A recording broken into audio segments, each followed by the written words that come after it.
Okay, we are live. Welcome to Dynasty Saturday Night 5.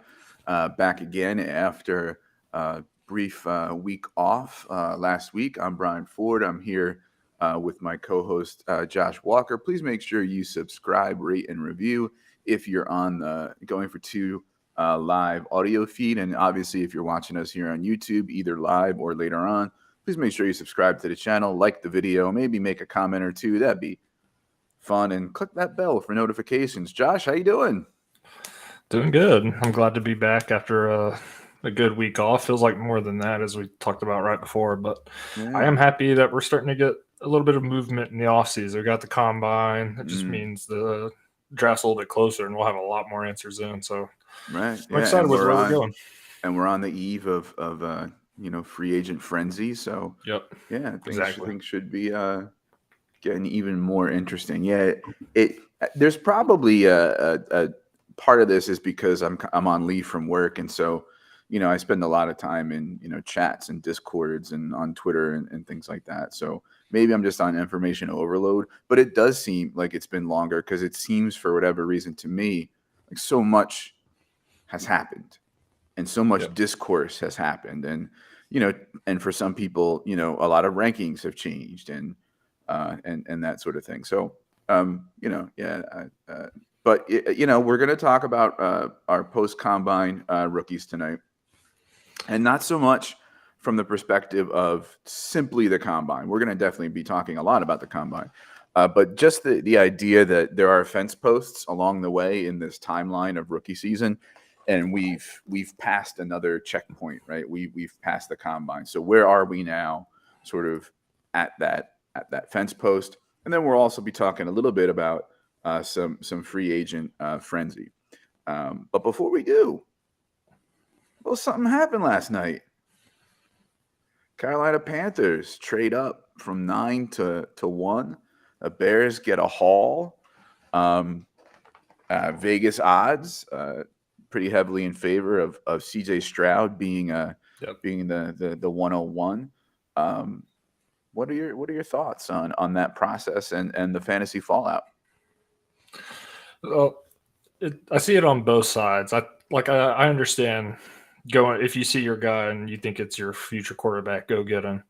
But at the same time, I can't help but feel like the Bears came away with an absolute putting out hauls nicely. Like, they came away very well, and they're going to be able to set themselves up nicely. 2 first, DJ Moore, all that. That's already more than Justin Fields has ever had. As far as whether it's Stroud, I do think it will be Stroud. I know it won't be Bryce Young. I don't see them doing that without him throwing or doing anything at the combine. And I don't see, as much as I want it to be Anthony Richardson, I don't think it will be, because they don't really have any weapons around him. And he's not as safe first year as CJ Stroud, who can come in and, hit all the throws that you need. So I do think it will be CJ Stroud. So what do you make of the argument that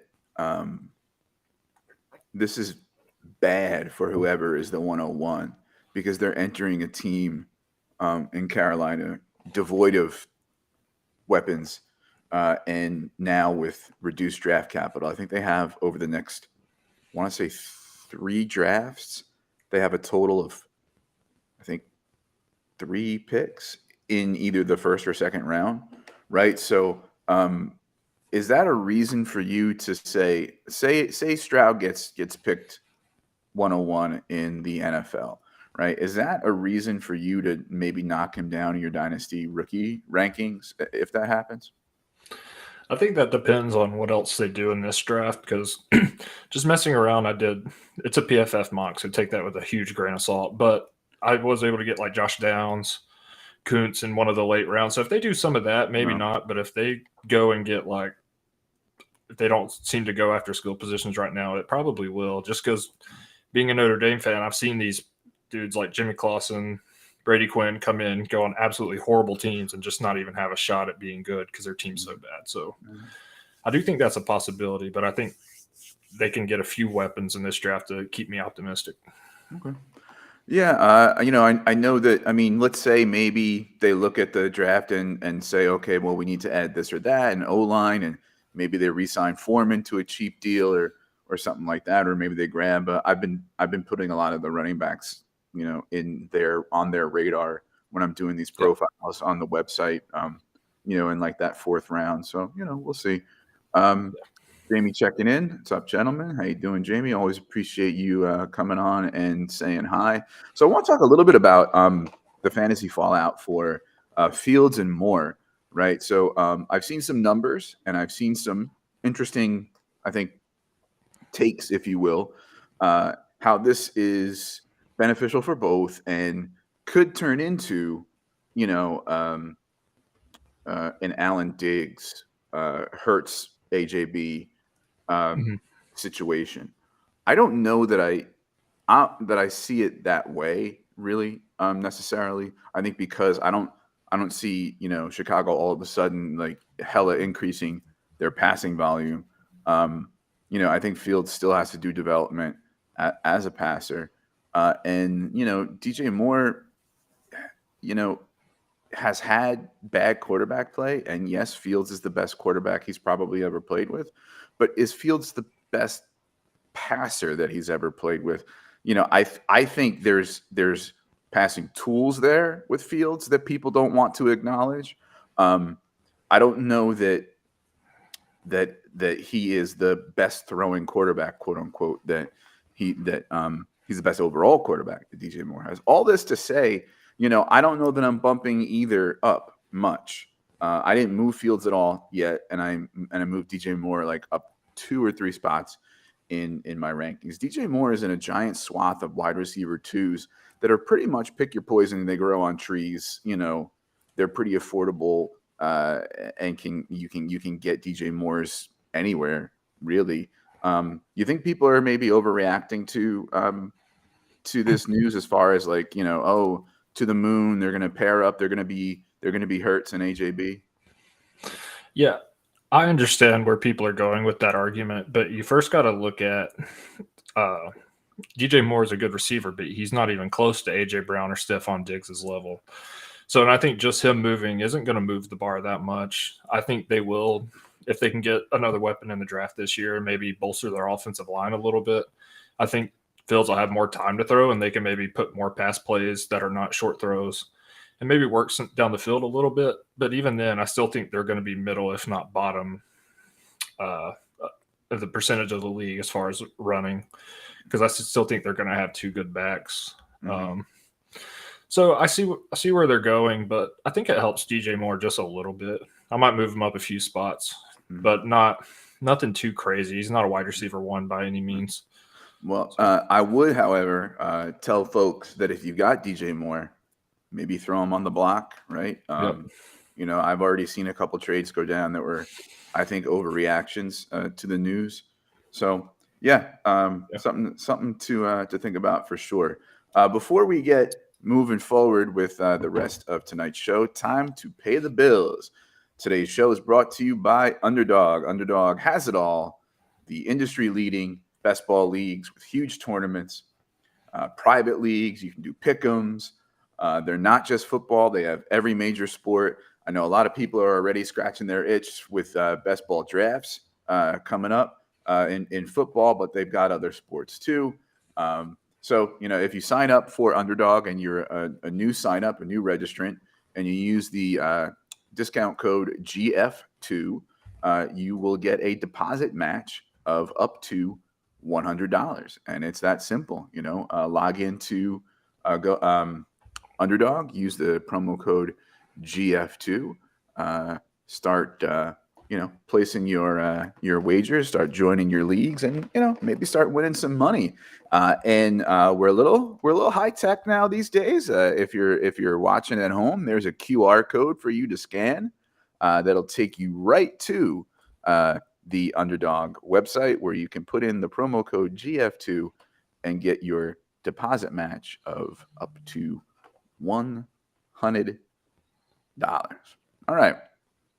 So rookies, right? We had the combine. I know people have different opinions about the combine as far as, well, it shouldn't mean much, or it can do, a lot to somebody's stock, or, I think the camp that I'm in is it probably does more to hurt folks than it does to really vault people up. Although, there are some exceptions to that. Use it to confirm and affirm, not necessarily to, completely change what your take was, et cetera, et cetera. So, overall, how do you look at the combine as part of the rookie process, and do you think that it affected your rankings or your outlook on these guys much? Yeah, it definitely affected them a little bit, but not quite as much as I thought. I think going in, you kind of got to pick and choose what skills you're looking at for each person. Like, for example, I'll go in more, but Michael Mayer, I'm not affected by him running his 40 like he did. But what I was impressed with was the way he was able to catch the ball moving, showing good hands, showing good feet in the open field. So that, like, I didn't expect him to run faster than any of these tight ends. So I think you pick and choose what you're looking at, but I think you also got to look at what people don't participate in, as that could be red flags that they don't think they're going to do well. It could hurt their stock. So I did look at that a little bit, as well as people just not choosing to, like Sean Turk or Zach Evans. I really wanted to see what they were going to do. So I think it hurt them not doing much and wait till the pro day. But Yeah, I think for me, I try not to overreact to it, but I do pay attention when something is pretty divergent from where I was at with somebody, and I say, you know. I think also, depending on the position and the particular prospect, it's important to have some nuance, like you said. Even beyond, like, Mayer's 40 time versus how he looked in, receiving drills. It's the idea that, for some guys, the 10-yard split is a lot more important than the full 40 time, Mhm. right? And things like that, right? Yep. And also, all this, after you take the combine information, then gets processed, what I find helpful too, into percentiles on the scores, into a relative athletic score, right? And becomes part of our sort of analytics portion of a prospect's profile. So Jamie puts it this way, that college performance should be a player's resume, and the combine is just the cover page.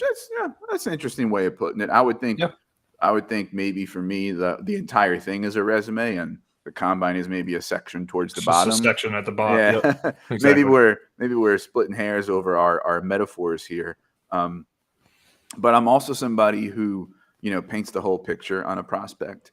And I know Jamie didn't say the word production; he said performance.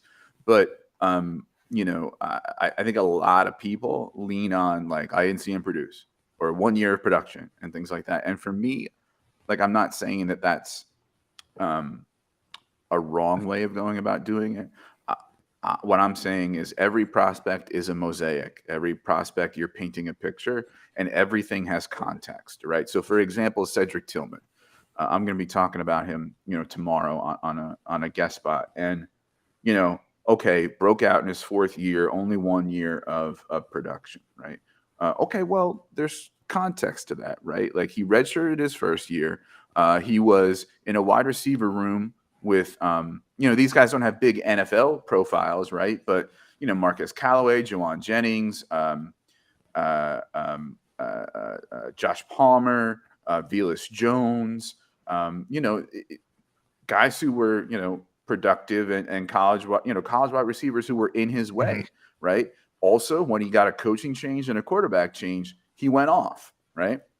So it happened to be his 4th year, but that's just, everything's in context. And the 1 year of production part, although people argue that less with him because they know that it probably would have been a 2nd year of very good production. But he got injured in week 3 and missed like 6 or 7 weeks of the college football season. So, it's easy to look at him and go, oh, he's 23, breakout 4th year. No, Yeah. I don't know. I think people are sleeping on him, and he's a value right now in the 3rd round of rookie draft. So, to me, and I know that this is not the process for a lot of people because their process is purely player evaluation and mine isn't, right? But everything has context, and you're painting a whole picture. Yep. No, I agree. Cedric Tillman's a good example. Another example, almost on the opposite end, is Kenny Pickett having 1 year of production his senior year. I don't really know the context of that, but that is something to be explored. Context is much more necessary for college players than it is for NFL, because not only they're not professional athletes at that point either. They're 18, 19-year-old, kids trying to go through stuff like that. So I think context is definitely important when it goes to production.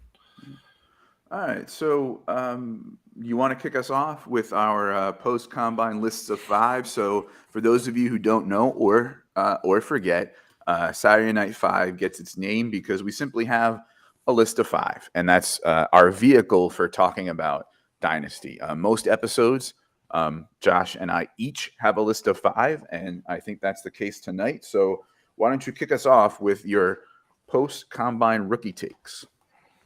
Yeah, so I'm going to start with talking about Zach Charbonnet. Coming into the combine, I had a big cluster of running backs there, and Zach Charbonnet solidified himself as the pretty clear RB3.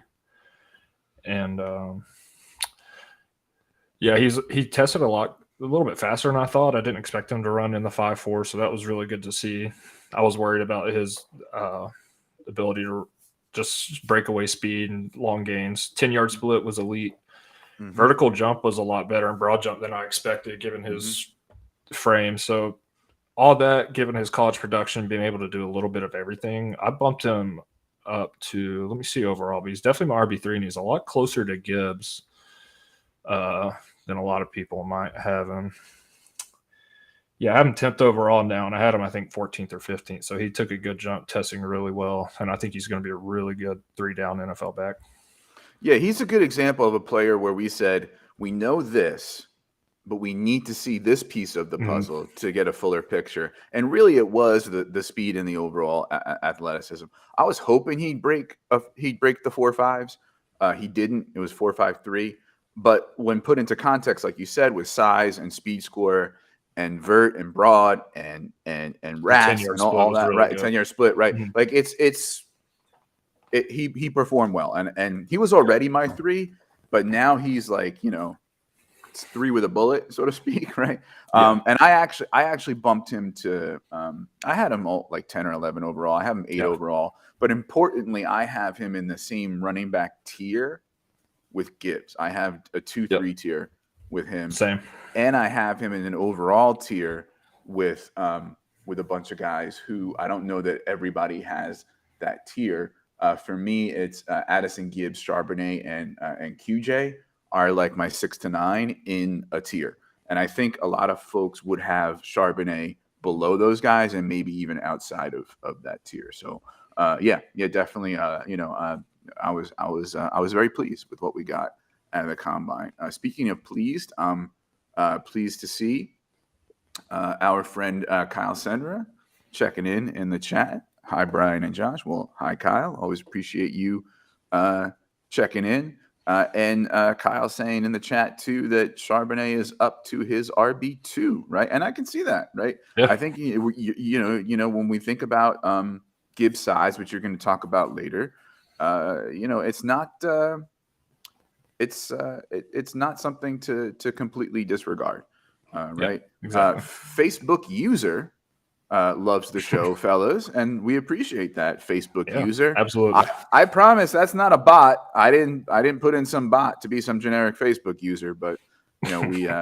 we appreciate you checking in for sure. So I actually surprisingly, when I looked at the list, I have like 3 of my 5 are about wide receivers. So I'm gonna kick one off with wide receivers, so I can space them out a little bit more. And that's what I'm calling the booty fall. Kind of a pun on booty call, but yeah, Kayshon Boutte falling, I think, based on this combine. I already was kind of one of the holdouts as far as keeping him ranked like wide receiver, like 5 to 7, and saying there's a lot of context, right? There's the injury. There's, they gave him that number 7 or whatever in LSU that's supposed to be some meaningful thing, and maybe he didn't rise to the occasion and had Malik Neighbors, nipping at his heels and all.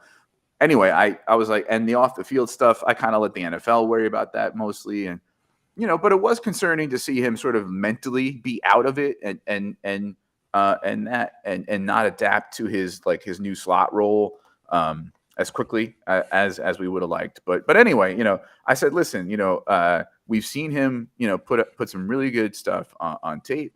He's athletic. He's maybe if he's coachable, and given what else is out there in the wide receiver landscape in 2023, he was my wide receiver. I forget what it was. It was like between 5 and 7. He's now my wide receiver 14. He did not do himself any favors at this combine. So let's see, a 4.73 relative athletic score, off a slow 40 and other underwhelming performances there. This is a person who needed to do himself favors because of all those other question marks that I mentioned, and he did not, right? So now I kind of have him probably as, is he going to be a day 3 pick now? Like, is round 4 or 5 where Boutte is going to go in the NFL draft? And if that's true, which I think it is, you're not looking at somebody who's attractive anymore in rookie drafts. You're not willing to say, okay, well, he's got these question marks, but gosh, he was the wide receiver 1B 365 days ago. Let me spend a mid-second on him. Now I'm seeing him go in like the mid-3rd in mocks, maybe early 3rd at best. And that's kind of where I'd be comfortable taking him, as the 3rd. If not, like a try to avoid do not draft label on the Boutte fall. Yeah. No, I agree. I think, honestly, unless it's 4th round, I don't think I'm going to even touch it, given the poor results and also the questions around his coachability and attitude and I guess stuff like that. It's just 4th round. What does it hurt at that point? Because I've seen him play in tape and he looks really good, but yeah, he just looked really bad given all the other question marks. I think that's just something I'm going to avoid. Yeah, first of all, the sex party, I'm willing to raise him in the rankings off a sex party. but no, it was a red flag, and we saw him come out. He was going to return to school, which probably was a good idea, but then he came out, and a lot of people were saying it's because of some of that stuff. Kyle asking in the chat if wide receiver 16 is overreacting. Josh is shaking his head. I have him at 14, so I can't say 16 is really, really egregious. I think there are post combine. You'll talk about a few. I think there are some safer bets at this point after seeing that you can get instead of him that I'm going to be taking shots at. All right. So what is your next post combine rookie take? My next one is one I've seen a few people on Twitter that agree with me, and looking more at it, I think I'm getting to where I have Hendon Hooker one spot ahead of Will Levis. And I've already made it clear I'm not a huge Will Levis fan. But this is more, I think, people overlooking Hendon Hooker because of his injury as to just how good he was. And this is in the SEC. His 2 years at college, he had, I think it was 58 touchdowns and only 5 interceptions. He had 10 rushing touchdowns to go along with that. So I think he's got the arm talent, the legs, and I think he's a better fit for what NFL teams are looking for. He does have the passing ability, but he can also move out of the pocket, extend plays, and also have the option to do some quarterback runs. I don't think Will Levis has that. I'm afraid Will Levis is going to be someone, not a player comp necessarily, but like Zach Wilson, who you draft pretty high and he's just going to sit on your bench and nobody's going to want to trade him from you in a few years. So I'm there right now. That could always change based on where Will Levis goes and whatnot. But I do think Hendon Hooker will be better for Dynasty, at least right now. Yeah. I like it. I like the cojones to do that. I like not being chalk on that. I agree with you, and I agree with Facebook user here in the chat that I don't get the hype on Levis at all. I mean, I get it to an extent, right? Like, people want to make the Josh Allen comp about being toolsy, and if you can shape him, the way that Dable shaped Josh Allen, you get him weapons, and he did better in 2021 with a better O-line and Wan'Dale Robinson there, et cetera. Like, I okay, fair enough. But for me, he's always been like the quarterback 4 behind, Young Stroud and Richardson. And my take was, Hooker would be quarterback 3 if not for the age and injury. and the combination thereof, because he'll be almost 27 by the time he's Yeah. really himself with that knee. But 27 at quarterback means something very different than 27 at running back means, right? Yeah, exactly. Like, the reason I have him behind Levis in the rankings is that my rankings aren't just player evals. They incorporate, for me personally, like ceiling, NFL draft capital or expected draft capital, what that means for opportunity, what it'll mean for fantasy, right? And high ceiling quarterbacks taken in the first round, and I'm going to talk about this in a little bit, are pretty safe assets, right? And that's why I have Levis take above Hooker. I want to like Hooker more than I do, and so I applaud you for having Hooker above Levis for sure. I mean, he was in the Heisman conversation this year, before he blew his knee, right? Yeah, the age is the only thing that is concerning, like you said. But I think he will be, if he's not 100% on his knee running, he's still a good enough passer to, if the team takes a shot on him, he gets a starting job. I think he'll be okay. Yeah. If the Seahawks, for example, don't take like Richardson 5 and have him sit behind Geno for a year or two, or I think them in the early second, might be a good spot for Hooker. I know I'm putting you on the spot here. We don't have it on the sheet. Are there any teams that you think you'd like to see Hooker go to that can afford to wait on him? That is the first one that came to my mind because I did think about this. It's definitely the Seahawks because they signed Geno to a shorter year. It could also be now maybe the Saints. I'm thinking somewhere that has a veteran quarterback that'll play a year or two. It could also depend where Rodgers, Jimmy Garoppolo go. The Commanders, if everyone's saying they could get Richardson, I could see that being a decent spot. Sit behind Howell, see what he's got. If he don't work, then you got Hendon Hooker. The Rams have a whole lot of needs and not a lot of picks, but them at 37 behind Stafford for a bit. With Sean McVay, that would be nice. A lot of people liked him to the Giants later in that round, but they just gave Daniel Jones, $40 million a year. Yeah, Saints at 41. I'm looking at the Titans at 42. The Josh's ATL Falcons at 45, perhaps. I've seen some mocks for that. That would be fine, but that doesn't address this year. Yeah. So I guess you can give Ritter another shot, but yeah.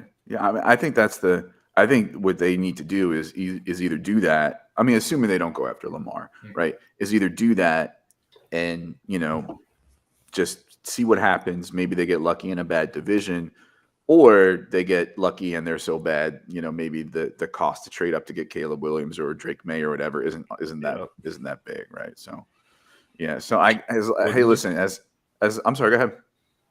Oh, I was just saying I wouldn't be surprised to see them offload maybe some of their young weapons to get the trade up to get Williams next year. That'd be interesting to see if they tank, if not tank on purpose, but if they just don't do good at all, which they probably won't. Well, I guess if we're talking about quarterbacks, it's time for me to do it. Yep. Anthony Richardson, QB1. Right. Now, just for some context here, right? This is not me overreacting to a couple days of performance in underwear, right? I want to be clear about this, right? I'm not going to go painstakingly through this, but I had Richardson much closer to Stroud and Young than some other folks already did, right? And had Stroud and Young lower in my mind than a lot of folks did. I think people are far overestimating their floor. That being said, when we went into the combine, we knew Anthony Richardson was a very good athlete, right? But to say that we're double counting is wrong to me personally, because number one, we weren't expecting record-setting numbers and a 10.00 RAS, right? That to me does move the needle a little bit, right? Mm-hmm. And it moves the needle a little bit, not simply because of the combine performance. It moves the needle because the combine performance helps solidify draft capital. Draft capital means a lot for us to then influence ADP and our rankings. All right. And so that moved the needle for me too. I would also say, for a quick plug, I did a 40+ minute video on why Anthony Richardson should be QB1. And if you go to the Dynasty Fever YouTube channel, that's my other podcast, right? Go check it out. You know, I break out my Google slides and do the whole, you know, high school history teacher thing and walk you through why I think, you know, I'm okay now with Richardson as QB1. The simplest way I can put it is that the ceiling is the floor. And by that, I mean his ceiling as both a player and therefore also as a trade chip, right, gives him value retention, value insulation, right? It likely gives him in real life, 2-3 years as a starter based on past data on top 10 to 15 quarterbacks, right? Who were taken, with that high draft capital, right? And also gives you a safety net that if it doesn't work out, right, well, then you get a high draft pick the next year, right? So in that sense, there's a safety net. So therefore, taking the young stud, high ceiling quarterback with elite rushing upside is the safe bet because of the value he will retain. Because all he needs to do is be a mediocre NFL average passer, right? To hit and to hit well, right? Yep. Which is more than I can say for Stroud and Young, right? And so when we're looking at these ranges of outcomes, even if people are right and that the percentage of Stroud and Young's floor is more than I think it is, all things considered, all factors factored, for me, if I'm sitting there and I have 3 quarterbacks with relatively similar NFL draft capital and therefore relatively similar value retention as a dynasty asset, I'm taking the ceiling outcome, right? And to me, that to me is the safe bet. I reject the simplistic Young and Stroud floor, Richardson ceiling, Richardson risky argument. To me, there's not as much risk, precisely because he will retain value. Justin Fields, right? Okay, this year 2, you would say that a lot of his production and value came from his rushing, right? Did not light the world on fire as a passer. Where's he being taken in startups right now? 108, 109, right behind Lamar Jackson, 2 picks after Trevor Lawrence. Trey Lance, who half the dynasty community is ready to bury, right?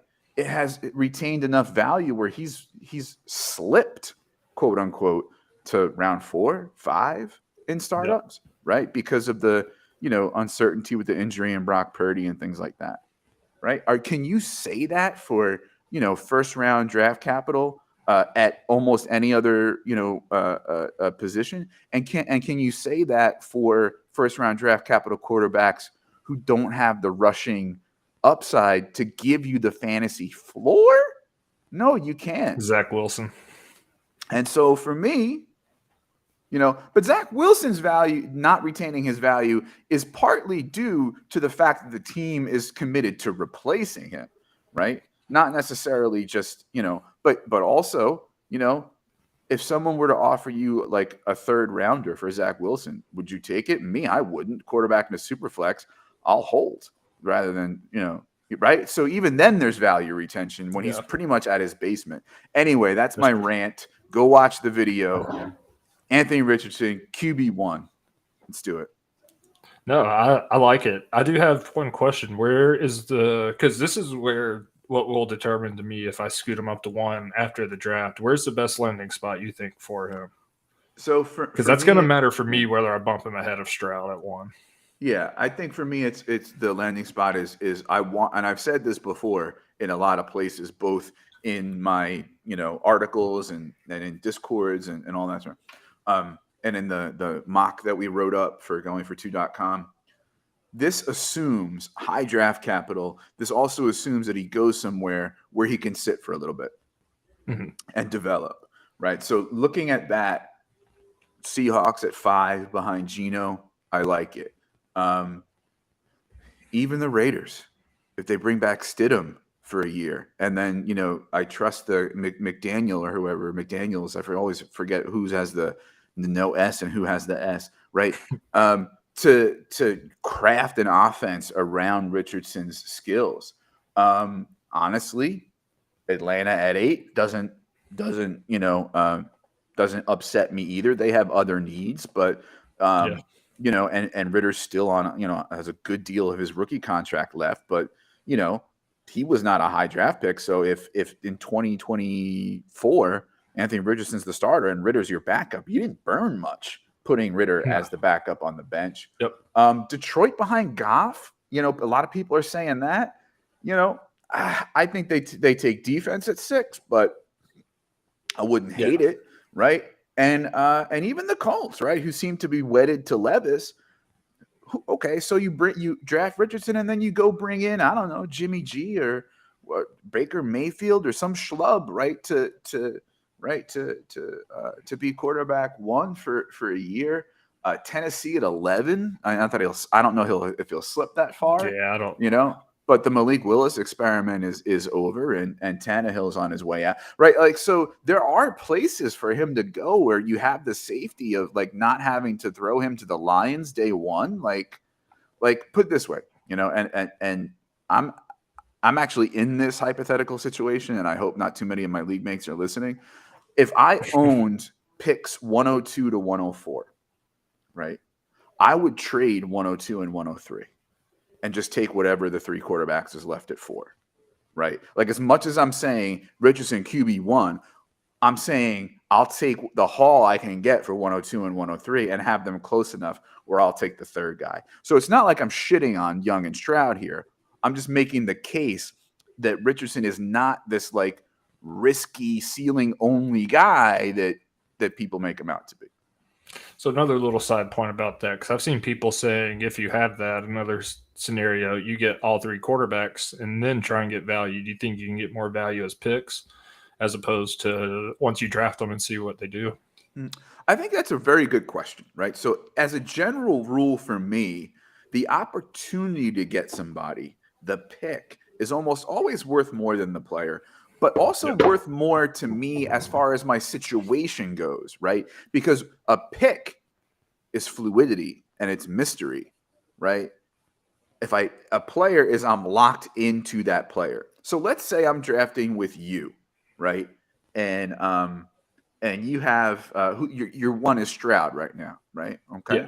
Right? I have 02, 03, 04, right? You are nervous that somebody else likes Stroud the most too. You're going to give me for 102, right? But if I pick Bryce Young 102, I don't get the same from you right? So like, and maybe what you give me for the Stroud that I pick at 104 isn't really all that different from the Young that I picked at 102. But the principle is like, I let people come get their guy. I don't pick the guy and hope I get the people. That's the way I'm seeing it at least. So I don't know. Does that make sense?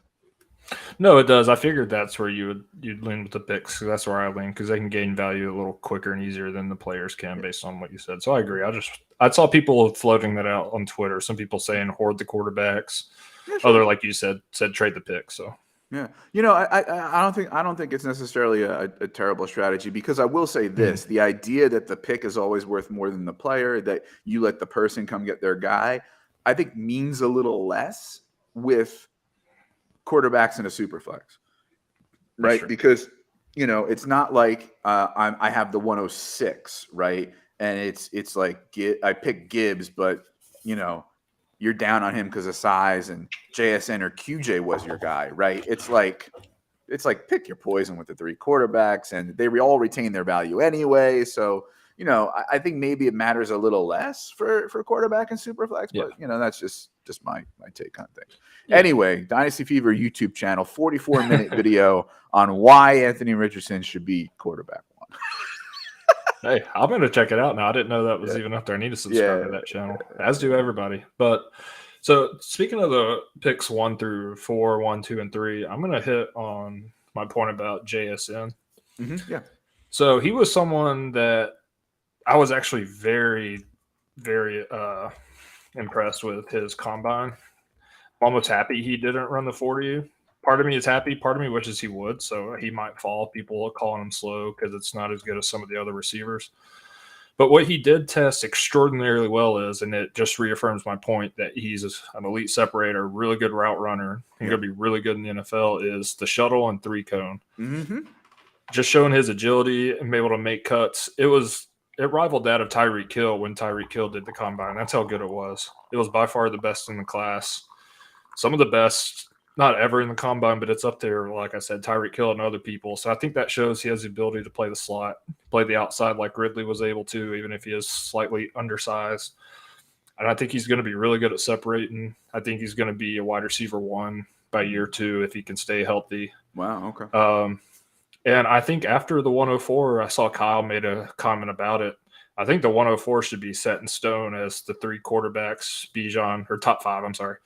Bijan, the 3 quarterbacks, and then JSN at 105. And I think that's really team dependent. If you want a quarterback and you need a young quarterback, get Anthony Richardson. If not, JSN at the 105. So I think that's a lot more clear.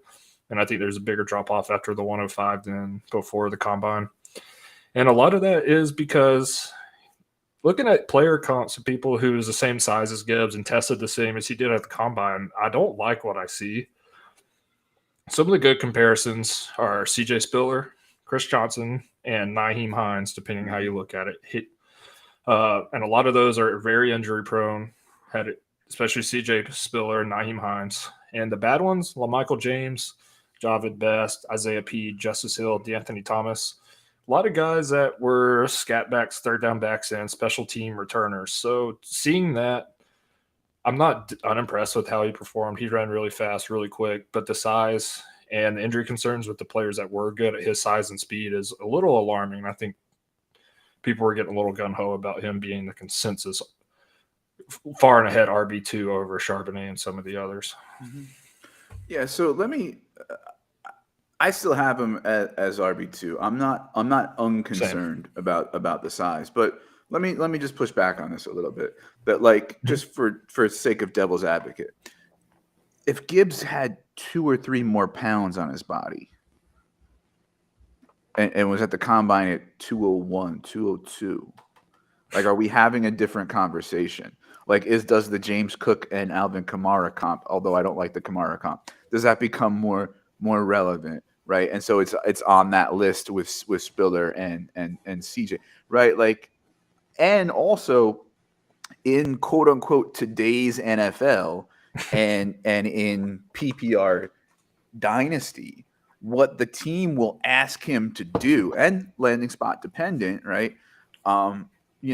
His elite pass catching, right? And the fact that he won't be asked to, carry the ball 220 times. Does that move the needle for you at all as far as being less concerned about the size?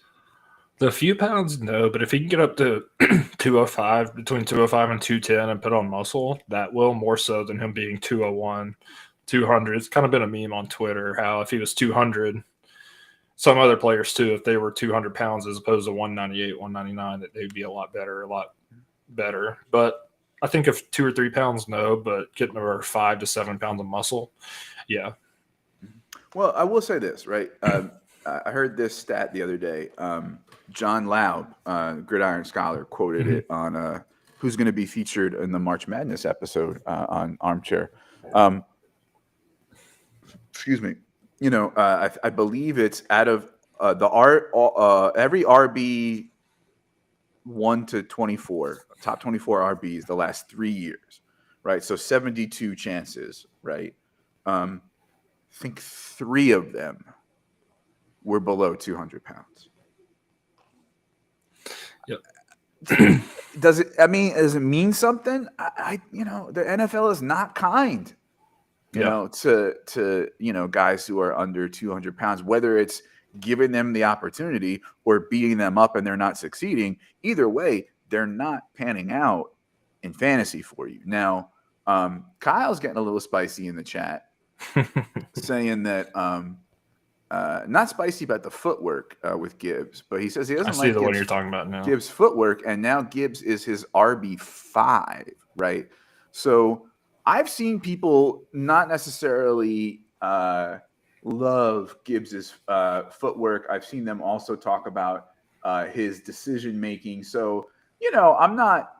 What people see on tape sometimes is different than from what other folks see. So that I'm not.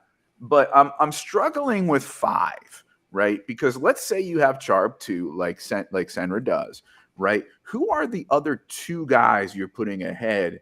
I mean, Tank, I could see Tank, right? Because I happen to probably like Tank more than some other folks do. He's my RB4, right? But then you're talking about elevating guys like Zach Evans, Sean Tucker, Kendre Miller. I mean, Spears, you're going to put Spears at 4 ahead of Gibbs at 5. Like, I'm wondering if Kyle can put in the chat who those other 2 guys are, between Charb and Gibbs. I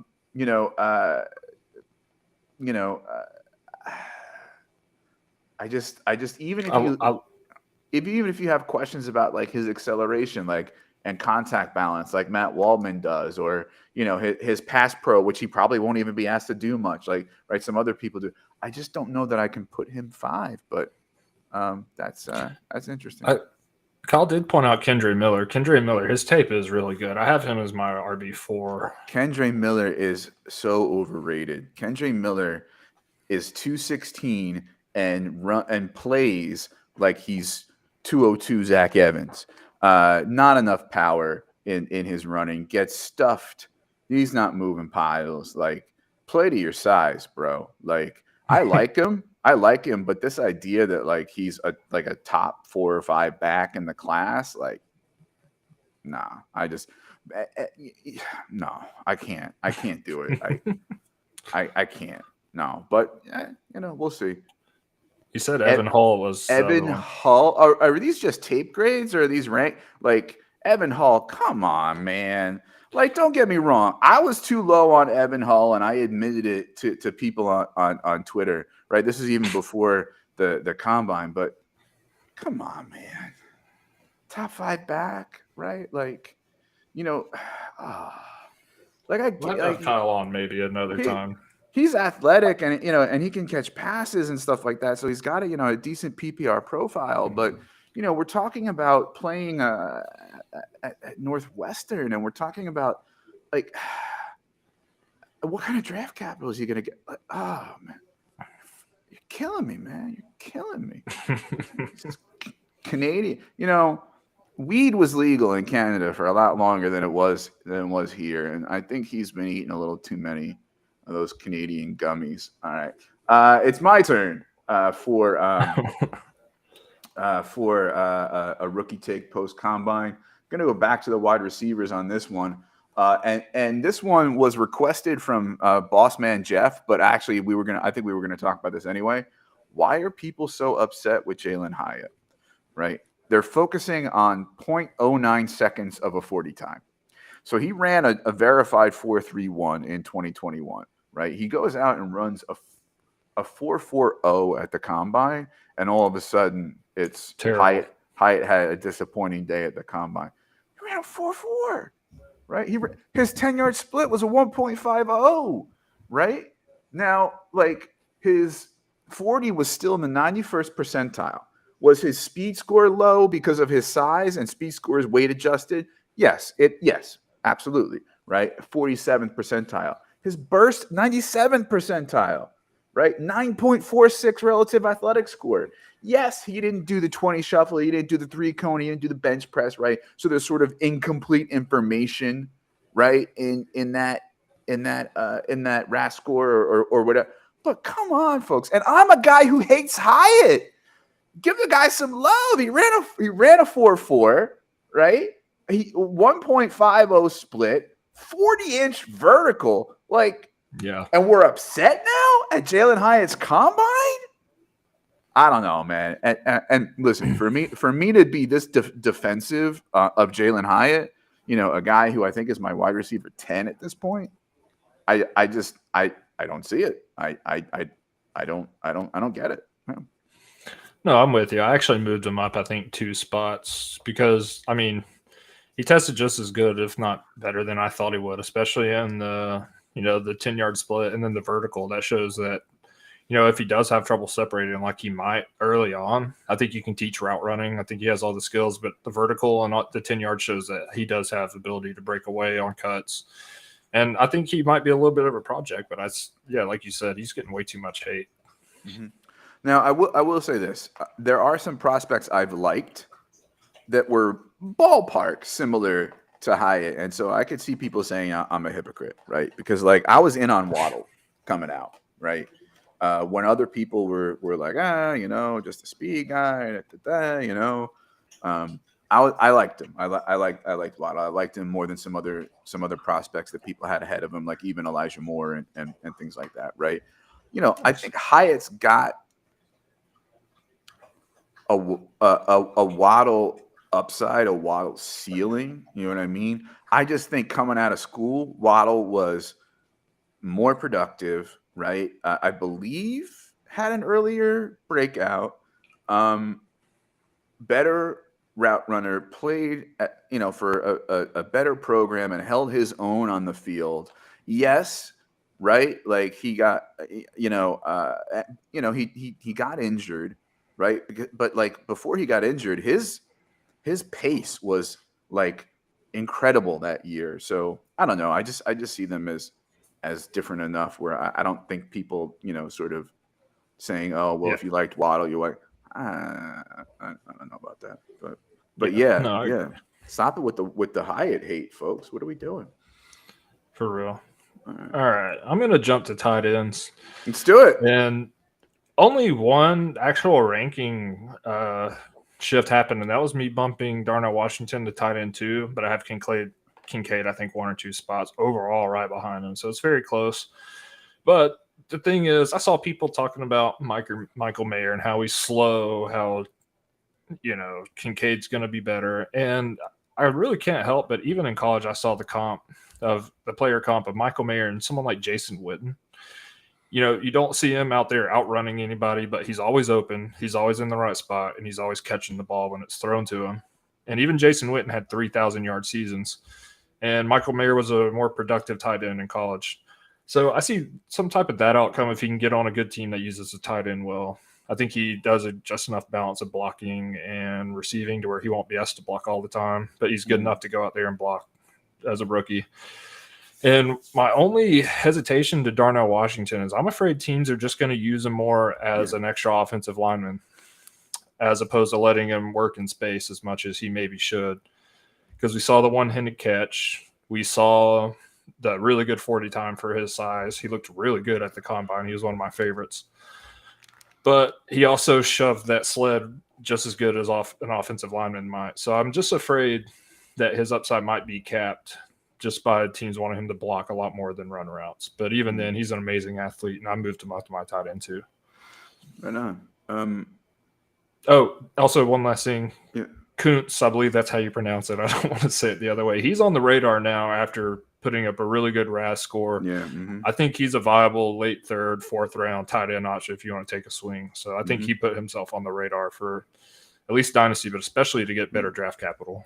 Right. And I was saying in the Discord, I should say who the combine is for, but that's who the combine is for as far as like changing rankings and changing what we thought about people, right? Like testing poorly probably means more than testing well, but testing well for a guy like Kuntz means a lot, right? And testing that well for a guy like Kuntz means a lot, right? That's where fringe prospects can go and tell the NFL, like, okay, I played tight end at Old Dominion. There might not be some great stuff that you see as far as production or whatever, but, look what I can do, right? Bend me, mold me, shape me any way you want me, right? Like, and even a guy like Mims, who wasn't really fringe, right? But who who tested well and really, I think, solidified a spot for himself, who to the point where I don't think he's any longer gonna be a value. Or a guy like, Bryce Ford Wheaton, no relation, right? Who I don't think he has good hands. I don't think he's going to be, really fantasy relevant at all. But for an NFL team to say, okay, well, this guy ran a 4.38 at 225 right now that's meaningful, right? So, it's for guys like that, Maybe even Andre Acevas. I wanted to make a point on him, but he tested extremely well, so I think that'll help him take a shot on a rougher player, and we can like smooth the edges. Yeah, like I think the Christian Watson comps are a little out of control, Yeah, but definitely.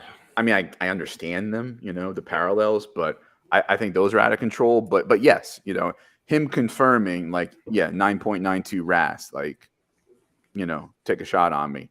The thing is, though, it didn't really move the needle much on Mock Draft Database a couple days after. Like, he was still a 5th rounder.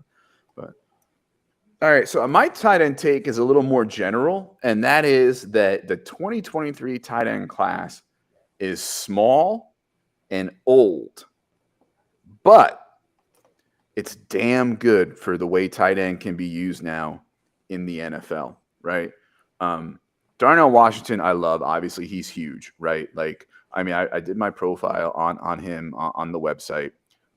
Mayer, to me, Mayer is kind of like Richardson, except in reverse, right? Like, we knew Mayer was not very athletic. We didn't know he was this unathletic. So, to me, it can't not count, right? We already talked a couple weeks ago how the gap between him and the next couple guys was already closing, right? So for me, they're all in a tier now of Mayer, Kincaid, and Washington in that order. And I share your concerns with Washington, particularly early on in his career. Yeah. It's like, oh, you can already block an attack like a tackle. Here, go ahead. We'll figure out the receiving later. Don't worry. Like, so it's going to slow his fantasy breakout, right? So I get that. But when I go down the list of tight end prospects, speaking of being like small and old and all that, let me tell you what I mean, right? On their age, on draft day and stuff, right? Mayer's 21, but he'll already be 22 in July. Darnell Washington will be 22 in August. Kincaid will be 24 in October. Musgrave will be 23 in September. Kraft will be 23 in November. Durham will be 23 in June. Latu is already 23. Mallory, 24 in June. Weil, 24 in September. Wiley. Kuntz, 24 in June. And Schoonmaker, 25 in September, et cetera, down the line, right? And this is at a position that takes a little while to develop, takes a little while to break out, takes a little while to find their footing, right? So I think that kind of needs to be taken into consideration when we look at, what they're going to do as far as evolving as fantasy players. At the same time, though, right, they're smaller and more athletic. With the exception of guys like, Musgrave and Washington as far as size goes, Mayer, 6'4", under 250.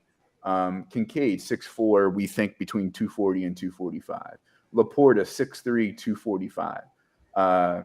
Tucker Kraft, just at 6'5" and just above 250, right? Same with Durham. Latu, 6'4", 248. Mallory, 6'4", 239, right? I mean, that's like Elijah Higgins almost, right? Who's in the wide receiver. Bowers. Right, yeah, Wiley maxes out at 250. Kuntz, 250, although he's, 6'8", et cetera, et cetera.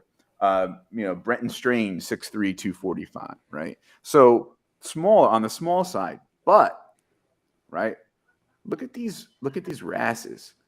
Mayer, even if we're down on him, 808. Not bad. It's in the green. No. By the way, folks, go to ras.football, RAS.football, and maybe even donate, because that person is doing us quite the service. I think Kent Lee I'm on there Platt is right the now. person's name. Right. Yeah. Washington, 985. We got to think Kincaid's going to be above like an 885, right? Musgrave, 995. Laporta, 9.26. Kraft, 9.58. Durham running a 40 of 4.87 and coming out with a RAS of 818.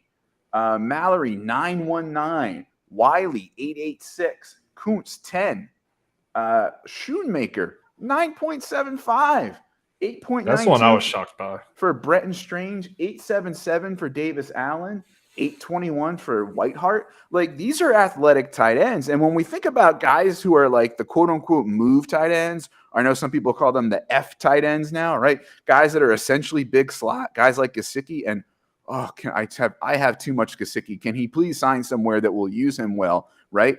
Like, this is the way tight ends can be used in the NFL and are being used, and that's a direction the NFL is going in. So if we're looking at wide receiver and even to a certain extent running back and saying some of the smaller guys in the new NFL can find a role and be good, and we can't ding them for size as much as we used to, have to maybe start looking at tight end a little bit. Now, this might be an interesting coincidence, a confluence of circumstances where we get this many quote unquote small tight ends in one class.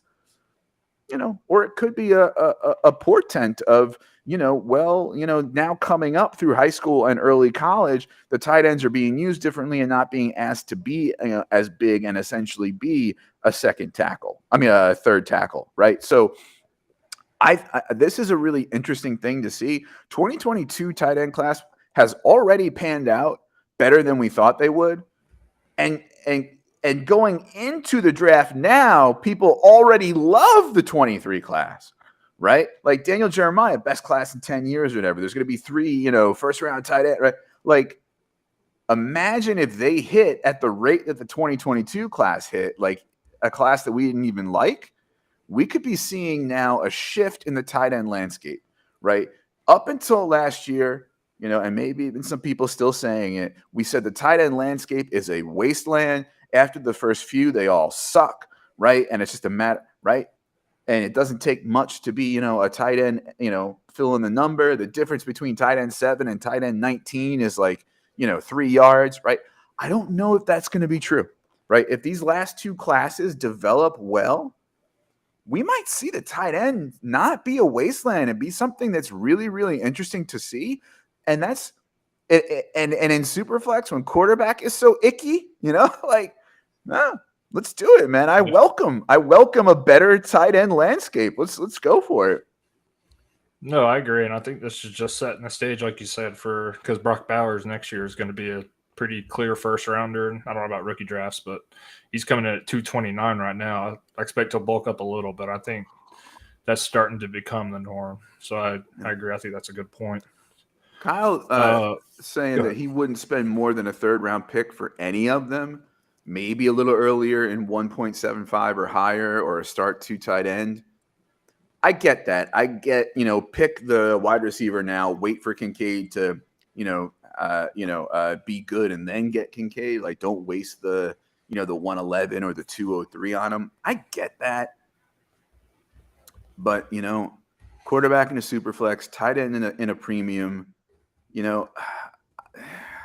I'll throw a 204 on Kincaid and pass on, I don't know, Tank Bigsby, Josh Downs, right?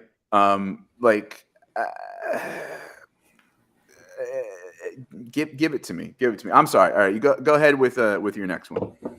No, you're good. My next one is somebody that I was just looking to find reasons to move down because I didn't really like them. Not like them as a person, but as a player, and that's Jordan Addison.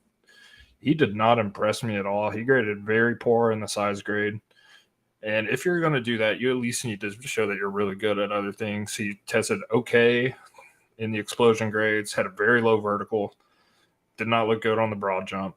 And then his 40 was, the 4.49 was decent, but I would have liked to seen a little quicker. And the 10-yard split wasn't great either.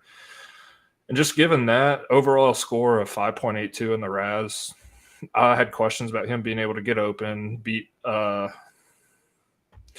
to get off press coverage, man coverage, and I'm not that high on him anymore. I moved him down to 8th overall, but I'm just looking for reasons to keep moving down at this point, and he probably will be further down, probably wide receiver 4 or 5 when it's all said and done. Really? I got Zay Flowers ahead of him right now. Really? Okay. Yep. What is it? Was it the disappointing combine for Addison and the the good combine for Flowers that flipped that, or? Yeah, because we spoke about it on the last episode. I was already pretty high on Flowers, and he ran 4.42. 10-yard split was really good. And yeah, he just looked better, and it just confirmed kind of what I was thinking. That he's going to be a really effective slot receiver. Mm-hmm. Mm-hmm. Okay. I still have Addison at 2, but he's now in a mini tier, like my blue tier. I'm looking at my spreadsheet. The tier 2 is 4 guys, right? But I have like a mini tier within a tier where QJ and him are fairly even now, where they weren't before. But no, I get it. I get the flower. Yep. A lot of people like Flowers. I'm probably lower on him than some, but yeah, no, I get it. Addison didn't do himself any favors, and then said, "Oh, well, my back was acting up," and it's like, That makes it worse. Just say you didn't Yeah. have a good day and do better Yeah. at pro day. All right, so I'll be quicker on my last one here, and that is my last wide receiver take. It's about 2 wide receivers that help them out. So, and I'm going to use alliteration. One of them is Rashee Rice rises. Now, I have to admit, I'm biased. I'm higher on Rice than most. And one of the questions we had about him was his athleticism going into this. I think he kind of checked that box for people and eased those concerns. 4.5, 140, a 149 10-yard split, 41 vert, 10.8 broad.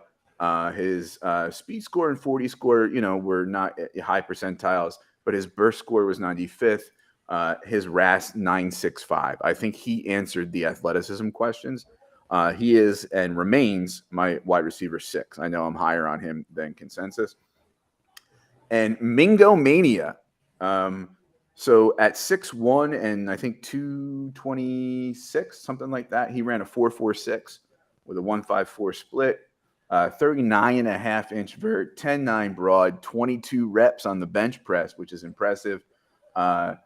Speed score 96th percentile, burst 91st percentile, and a 9.93 RAS.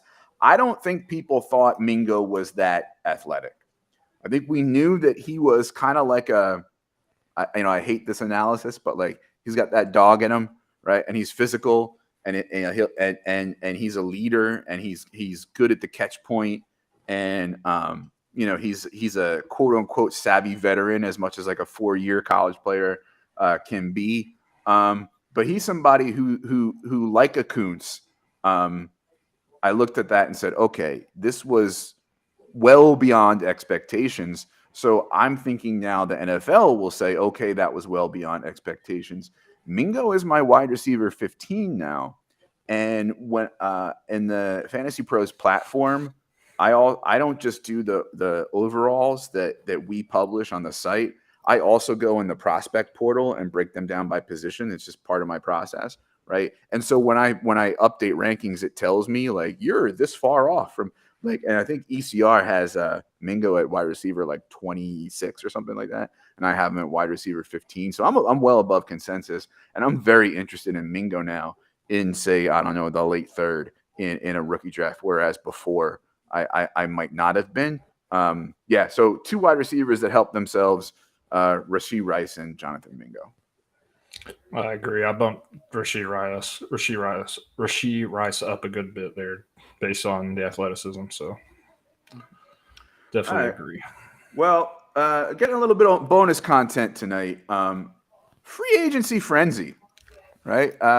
Legal tampering starts on Sunday. So we're just going to have just a couple nuggets, not a full list of 5, just things that we're interested in or want to keep an eye out for. My first one is the running back landscape and the wild ride. I've been calling it the 2023 running back wild ride for a long time. With a deep free agent class and a deep rookie class, nobody is safe, right? I think anybody below like your RB 18 or 20 in Dynasty is, and that's in your rankings, not necessarily in their fantasy finishes, are not safe. And even some people in that 18 to 20 are going to get some company and have more committee roles. And so just hang on, and if there's value to be had that you think you can anticipate something, go for it, whether it's acquiring a guy or trading a guy.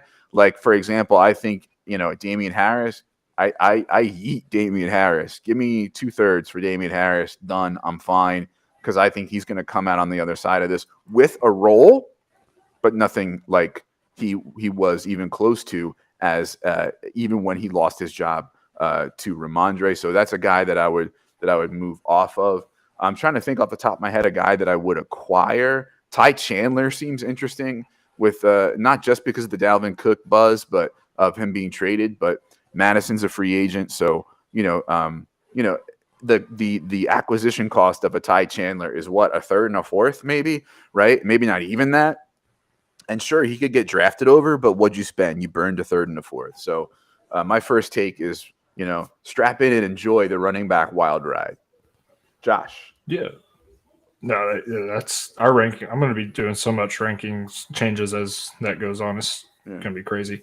My first one is don't put too much stock into certain headlines. And the main thing I'm talking about is this list of 8 or 9 teams that are in horrible quarterback situations being out on Lamar Jackson. And I'm talking about the Falcons mostly here. I don't believe it. I don't believe that teams wouldn't. I mean, we saw what the Panthers did to go get their guy, and I think Lamar Jackson's already a much more proven, already an MVP. So just take headlines lightly with a grain of salt. They could say that as some kind of tactic to get a leg up. You never know, but I just don't trust the headlines coming out now, and I think a lot of things are going to change and be different than what people think. I think in general, I agree with you about the headlines. I think I look at the Lamar thing a little differently. Maybe we can talk about that another time. So my second one is pay attention to offensive linemen. I joke around that like I don't acknowledge that offensive linemen and defensive players exist, right? Because they mean nothing to me for fantasy. I don't play IDP, right? But those are the people who protect your quarterback and therefore affect the passing game. Those are the guys who block for your running backs. Right. So, I mean, don't overreact one way or another, but don't discount it. Right. And also when you see a team, okay, they lost, some expensive offensive guard in free agency. Right. It doesn't mean nothing. And it means even more if you don't see them address it well with either another signing or in the draft. Right. So keep track of offensive linemen and because it's not nothing. Right. So I know we don't often think about it in fantasy, but keep track of that. Absolutely. I probably put too much stock into the offensive lines. So mine, I'm interested to see the fallout from where veteran quarterbacks go, and mainly not for them as much because we know who they are, but the people around them. For instance, Derek Carr has already boosted Olave's stock. Rashid Shaheed, his stock also, I think, gets going up from that, as well as Juwan Johnson. Lamar Jackson, wherever he goes, especially if he goes to teams like the Falcons, Commanders. I think all those teams like that, even the Ravens going back there, that's would give a huge boost to Kyle Pitts, Drake London. And then Rodgers to the Jets, for example, would absolutely skyrocket Garrett Wilson's value, even Elijah Moore. So I'm kind of interested to see, based on where these teams go, how it's going to help the other skill position players on those teams. Yeah, I think that's definitely true. I think for me personally, I kind of already am maxed on Garrett Wilson. I already have him as my dynasty wide receiver 7. But I think if I had him on a team, on a roster, I'd be a fool not to think that his trade value didn't go and went up. With Just Rodgers. test the waters. Yeah, absolutely. All right, folks. So that's your bonus content for your pre-free agency frenzy. We've got a lot of ground covered tonight, and only a little bit over the hour that we shoot for. Please subscribe, rate, and review on the Going for Two live podcast feed. If you're watching here on YouTube live or later on, please make sure that you subscribe to the channel. Give us a thumbs up on the video. Click the bell so you get notifications for all the Going for Two shows. We have one pretty much every night of the week. And so, we've got you covered from a lot of different areas when it comes to fantasy football in the offseason, and even some stuff that's kind of a little bit off the beaten path of fantasy football. When Gladys is on, in no particular order, on alternating Thursdays, I believe, and when Speak On It is on Tuesday, they're not just a straight up fantasy football show, and they do such a great job. And of course, Kyle with the press coverage show, which is like an interview based show of fantasy people. So you're kind of like going like inside their head and learning more about their life and things like that. So we got it all for you, really. Going for 2.com, rankings, articles, and in the little Discord widget in the bottom right, join the Discord. It's on and popping. We got a million channels in there. We're going to be ramping things up for Scott Fishbowl again in a couple months. So, make sure you were there. We did a million mocks and SFB chats, last year. So keep that in mind and make sure you're on that. Let's see, Josh, where can we find you and all your work? Yeah, you can find me on Twitter at Rotonaut, Rotonaut, and I'm about to start some rookie profiles. I was trying to wait for the combine to be over. Things calmed down. I'm going to start Josh Downs tomorrow, so those will be coming out pretty soon now that we got our site back up. You can find all that on goingfor2.com. Yeah, we didn't talk about Downs. 5'9", 171. Yeah. I'll have an article. I'll have a write-up about him soon, so you can just catch it on the website. Right on. You can find me at ffjunkie_ on Twitter. Also, rankings and articles on goingfor2.com. I've been cranking out prospect profiles like it's my job. I got a bunch on there, a bunch of the guys we talked about tonight, a bunch more coming.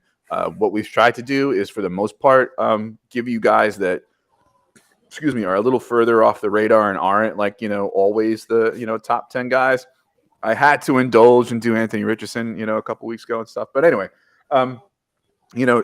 check those out. You can find me on the Dynasty Fever podcast. We record on Wednesdays, audio only. Episodes drop on Thursdays. And also go to the Dynasty Fever YouTube channel and watch my 40-minute case for why Anthony Richardson should be a quarterback one. All right, folks. I guess that's about it. That's a wrap. Thanks for listening. Thanks for watching. And, we should probably see you next week.